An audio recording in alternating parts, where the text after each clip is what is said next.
90% of the ocean is considered deep sea. So what do we mean by this?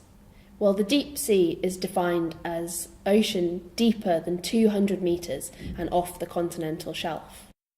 You might think that this ecosystem doesn't have many animals that live there, but in fact it's really rich with life that are specially adapted to live in the dark and high pressures.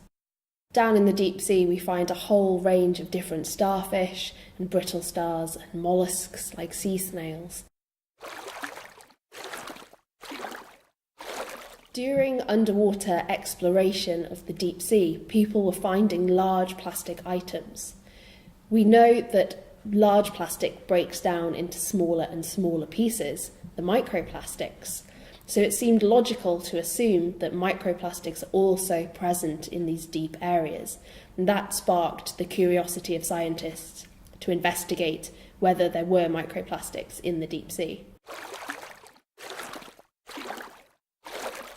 About 80% of the plastic that's in the ocean comes from land-based sources.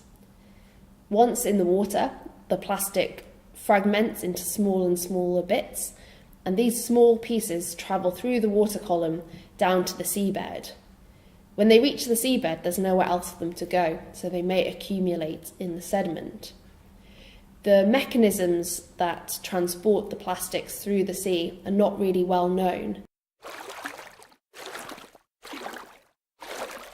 So once the microplastics have got down into the deep sea, they're not locked up in the sediment.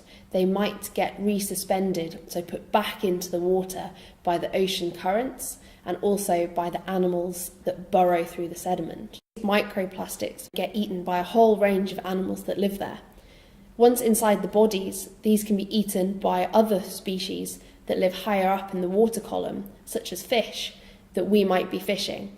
So these microplastics might directly be included in the food webs that we're eating. There are many different types of plastic, and each one has a specific infrared signal, almost like a fingerprint. So to work out what type of plastics are being eaten by the animals, we analyse this signature to determine what plastic we're looking at. There's still many challenges that face scientists in understanding all parts of the puzzle that make up microplastic pollution.